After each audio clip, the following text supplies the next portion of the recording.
Why do we go to war? To defend, to conquer, to punish, or to survive?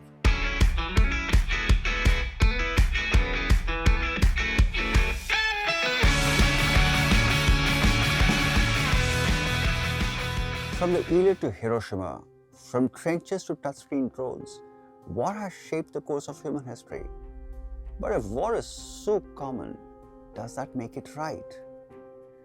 Can it ever be justified? Philosophers have wrestled with this question for centuries. Some tried to tame war with rules. Others said rules don't matter once the killing starts. Some believed any war, no matter the cause, is a moral disaster. Today's session is not about taking sides, it's about understanding how different thinkers across centuries have tried to make sense of war. What makes war just? What makes it necessary? What makes war evil? From Cicero to Clausewitz, Hobbes to Arendt, we are tracing the big ideas that shaped how humans think about violence, power, and justice. Because to talk about war is to talk about what we believe is worth killing for and dying for. The first serious attempt to put war on moral trial came from Rome. The philosopher and statesman Cicero argued not all wars are equal. Some are driven by greed, others by justice. He believed war should have limits and a reason. A just war, I quote, a just war, he said, must be declared by the right authority for the right cause only after all peaceful options are exhausted. This idea wouldn't disappear. It became the foundation of what we call the just war theory. Centuries later, St. Augustine tried to reconcile war with Christian ethics and took Cicero's logic even further. He asked something still relevant today. Can a good person, someone who has values such as peace, ever go to war? His answer was hard to swallow but influential. Sometimes, he said, love demands force to protect the innocent, to stop the evil, to punish injustice.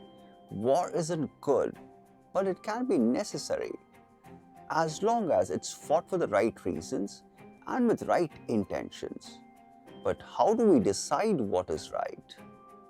That's where Thomas Aquinas stepped in, a medieval scholar who didn't just reflect on war, he systematized it. He took Augustine's ethical concerns and turned them into structured rules. Aquinas laid down three conditions. First, the war must be declared by a legitimate authority. Second, the cause must be just, like self-defense or protecting the innocent. Third, the intention must be good, not revenge, conquest, or cruelty. Over time, new rules were added to make wars not just justified but restrained. Don't target civilians. Use only as much force as needed. End the war as soon as peace is possible. These ideas shaped centuries of international law. They still echo in debates about military action today. But even the just war tradition leaves a haunting question. If we can define war as just, does that make war easier to accept or harder to resist? That's the uncomfortable legacy of just war theory. Not everyone believed that war could be made just. Philosopher Thomas Hobbes had a much darker view. In his world, war isn't what happens when order breaks down. It's what exists when there is no order at all. He called it the state of nature, a condition where there are no laws, no police, no government, only individuals trying to survive. And in that world, Hobbes said, there is no morality, only fear. Everyone is armed, everyone is suspicious, everyone is one argument away from killing. That, he believed, is the natural state of humanity, not peace, but war. Solitary, poor, nasty, brutish, and short. So how do we escape it? Through a social contract.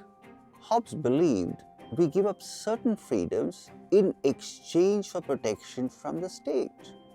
We surrender the right to private violence and trust a central authority, a leviathan, to enforce peace. In Hobbes' view, the only thing standing between civilization and chaos is a strong state with absolute power.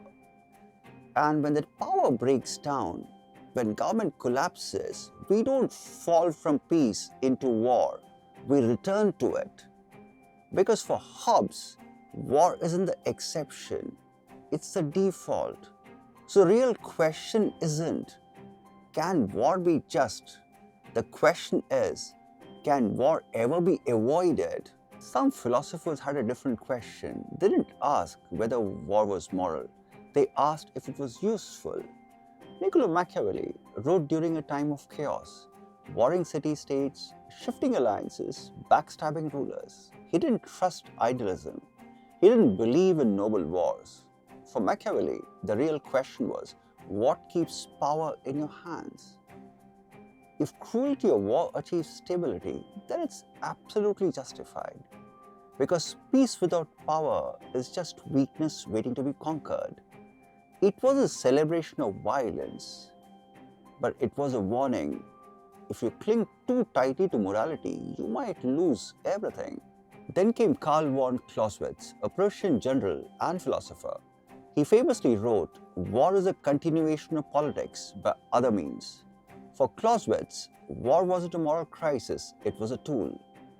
Leaders use diplomacy when they can and force when they must. And in that world, ethics isn't the guide, strategy is. This is the heart of realism in political thought. Nations aren't saints, they are survivors. And survival sometimes means war. But here's the cost. When strategy replaces ethics, there is no limit to what power can justify. Victory becomes the only virtue, and dead become a calculation. Not every philosopher tried to justify war. Some believed the very idea of war was failure of reason and a collapse of morality. Kant, for example, dreamed of something radical for his time, a world without war. He called it perpetual peace. Kant believed if the states were governed by rational laws and treated each other as equals, then war wouldn't just be immoral, it'll be illogical. In his words, standing armies shall in time be totally abolished. War, he said, happens when people treat people and nations as means to an end, not as ends in themselves. Then came Leo Tolstoy, novelist, mystic, and moral radical. He didn't see war as noble or even necessary. He saw it as organized murder. Tolstoy argued that state doesn't fight evil, it simply redistributes it. And every time we accept war as normal, we are becoming morally numb. And finally, Hannah Arendt, a philosopher shaped by the violence of the 20th century. She warned that modern war, especially total war, does something even worse than kill. It destroys our ability to think. When everything becomes a target, when violence is bureaucratized, when language is replaced with propaganda, we don't just lose lives, we lose judgment. And without judgment, even democracies can justify anything.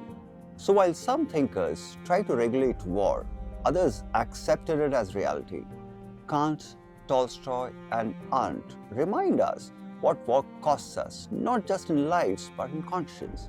Because once killing becomes normal, thinking becomes optional. And when that happens, even a just war can leave us morally lost. So where does that leave us? With one truth, war is not just about weapons, it's about how we think.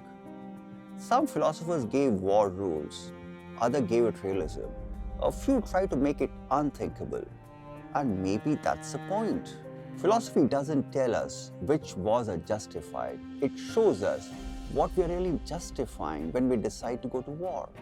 It makes us ask, is this about protection or power? Is it about justice or revenge? Because in the end, we don't choose our battles. We choose the ideas we are willing to kill for, and the ones we still believe are worth dying for. So long, happy learning.